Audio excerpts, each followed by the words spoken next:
A number of leaders from the African continent are currently meeting at the 37th AU Summit in Addis Ababa this week. The meeting is focusing on peace and security on the continent amid ongoing instability in junta-led countries as a result of toppled governments and political instability. Also on the agenda are developments in conflict-ridden Eastern DRC. We speak to international relations expert at the Addis Ababa University, Professor Brook Hailu. Prof, thank you very much for your time this morning. How seriously is this organization taking the issue of instability on the continent when Ethiopia itself, the Amhara region, there's conflict, yet it is hosting this conference or meeting?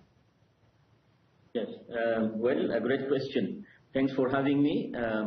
First and foremost, the African Union meeting is in full swing, the 37th summit meeting since yesterday. And 3 days before it, the foreign ministers meeting was concluded, the day before yesterday rather. So many issues were discussed. And today the focus of attention is education, because in Africa, there is a link between education, peace, stability, and conflicts. In conflict regions of Africa, whatever the west, east, or the south, what one sees is thousands and thousands of students are not going to school because of the war and conflicts.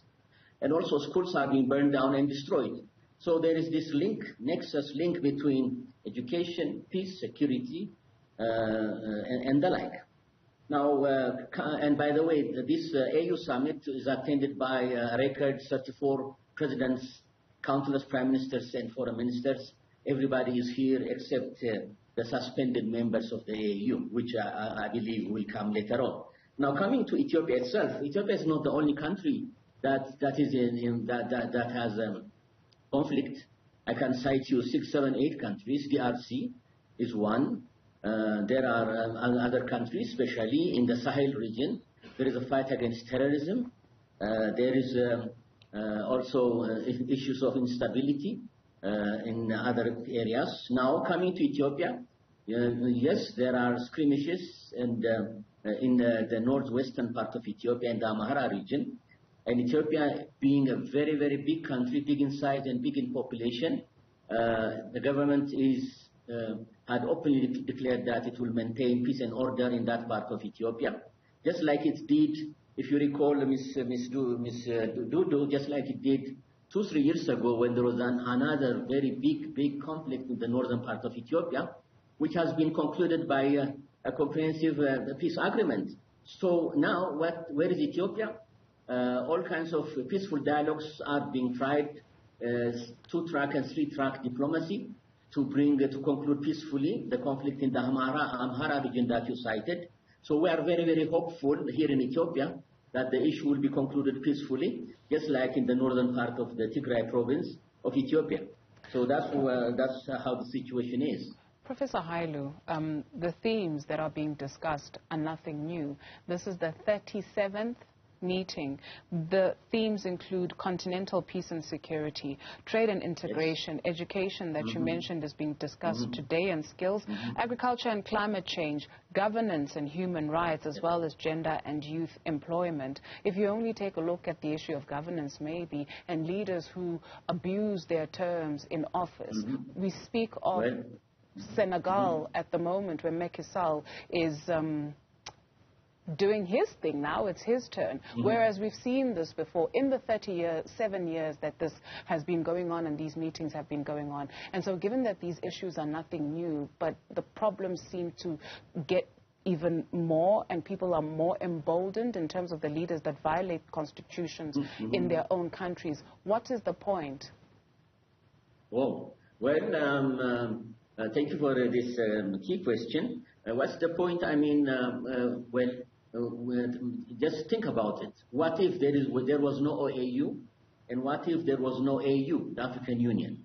Imagine the consequence of that. So, as the saying goes, something is better than nothing.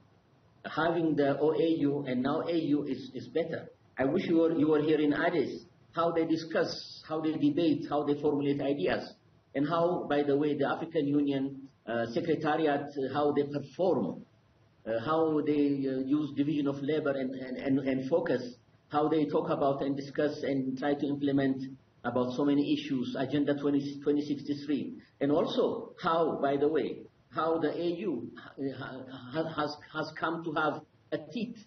It was, I would say, toothless way back in the 60s and 70s, but now countries are suspended. 4 countries, yesterday it was reaffirmed, they were suspended. And these countries are Burkina Faso, Mali, Guinea, and the Sudan. Why? Why? Because there is now, under the new charter of the AU, zero, I repeat, zero tolerance. That's the AU policy against unconstitutional changes of government. What happened in Burkina Faso, Mali, Guinea, and the Sudan? The military unconstitutionally, thumping their noses at the people, took over power. That could not be and should not be tolerated, and Africans are happy about it. So there you have it, the new AU. Any country, it could be any country, even Egypt in 2011, General Al-Sisi then took over power by removing an elected president at the time, President Morsi. So Egypt was suspended. So this, I think, is a great precedence. As a professor, as an academic, really that is drawing the line that the AU is serious, that they cannot, military generals or captains cannot sit at the table with other democratically elected countries. Senegal, I am happy that you raised the current fresh issue of Senegal. What we have is, unfortunately, President Macky Sall is dragging his feet, and that is wrong. And it goes without, Senegal is going to be suspended, no doubt about it, if they continue, if they could not really allow fresh elections to be held in Senegal. No African country, at least sane African leaders, would not accept Senegal. So that is very, very hope.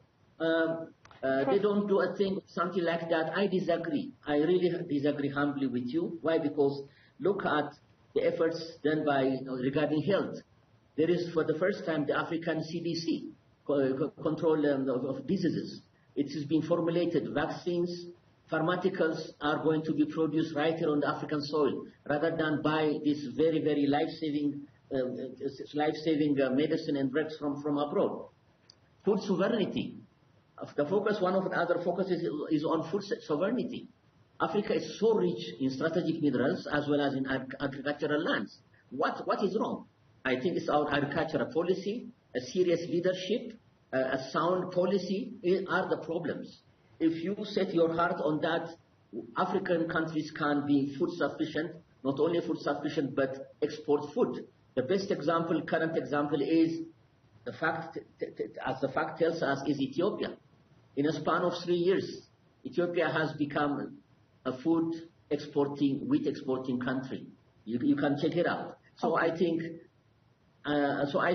so many issues are discussed: food security, fighting terrorism, and the like. By the way, the president of South Africa is here. He's engaging in so many bilateral and multilateral discussions.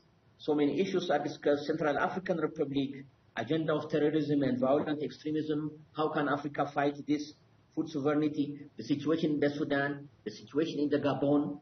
There is hope, for example, in Gabon. Gabon is not suspended as far as I know. Why? Professor Hailu, because sure. Yes. I do beg your pardon, if you'd allow me to join you, please. So this sanction of suspension, what does it carry? Yes. Of what consequence is it? You think of Niger, Burkina Faso, Mali, they have exited ECOWAS. And so what is the consequence of that, right? And so when we speak of these sanctions, how effective are they? Yes.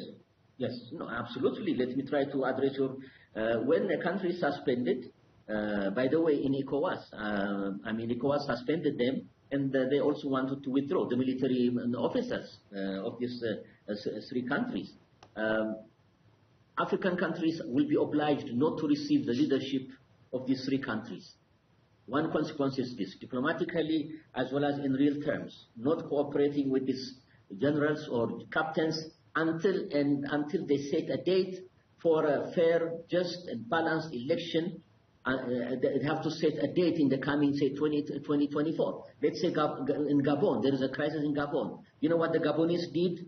That brought the delight to so many millions of Africans. they had agreed to have a national dialogue of reconciliation to sort out all problems of Gabon in April 2024, in 2 months' time, in less than 2 months' time.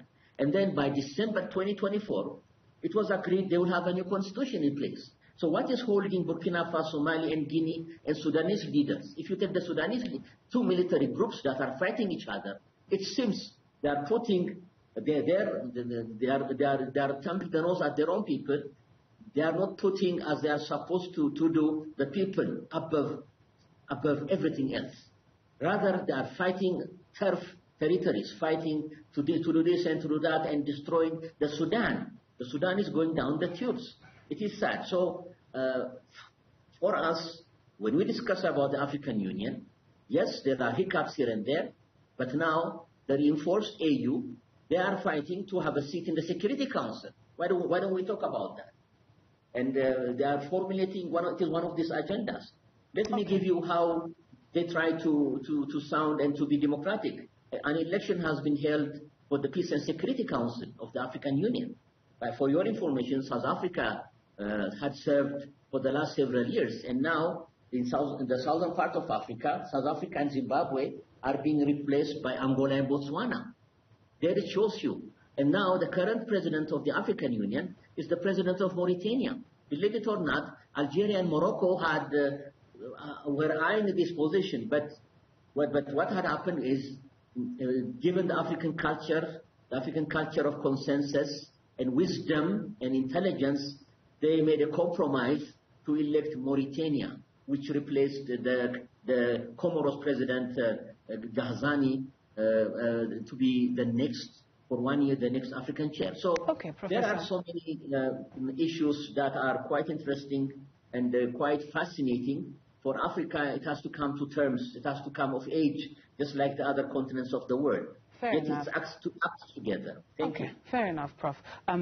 You mentioned, imagine, or rather you asked the question or put the phrase, imagine if there was no African Union, imagine if there was no OAU. The reality, Prof, is that for some, more so the everyday person on the ground, there is no African Union, more so when they take a look at their lives, right? And so what do we need to understand about what disallows the African Union sometimes from making impactful decisions? Who funds the African Union? Where does the majority of the funding come from? A great question, Ms. Dudu. What can be done? You are the media, for example. Responsible media, credible media, needs to create awareness about the problems and issues of Africa, and equally, it has to be reported about the attempts to come together in the spirit of Pan-Africanism. Africans should come together in this globalized world. Otherwise, in very scattered ways, we are lost. We are exploited. There is neocolonialism. We don't trade among each other. We don't exchange and get into exchange exports. Cheaply, we sell our products abroad. So that has to be reserved, and AU is one of those platforms to do that. So at least there is piecemeal or what have you, there is progress. So media create awareness of the people. Regarding the budget, as you have said, correct. Yes, considerable amount of the budget is contributed from abroad. You know the problem, you know what the problem is? Some African countries are poor, but some are also rich. One has to be serious and pay one's annual membership dues. I can name you countries which don't do that, although they are capable to do that. So there you go. Each country should put, like in South Africa or Ethiopia or Nigeria or Egypt, they should put the mirror in front of them and ask themselves, what are we doing? You know, are we buying luxury planes here and there? Or are we investing in the future for our African people, our own citizens, by really this contributing to the membership? So some of the problems are individual. Some of the problems are each country governing party or the governing parties should ask themselves, what are we doing? There should be a good degree of commitment for what Africa stands for Pan-Africanism. Our fathers, Nelson Mandela, Ufot Boigny of Ivory Coast, Haile Selassie of Ethiopia, Nasser of Egypt, Sekou Touré, Nkrumah of Ghana. They were selfless. So what we need now is our selfless leaders. Some of them are serious. Nowadays, they are trying to be a difference and make a difference and not make a burden. And we equally have others who are only interested to stay in power. So each country we should have in each country a very serious and committed Africanist at the helm of the respective country. That's how I would put it. Prof, thank you so much for your contribution.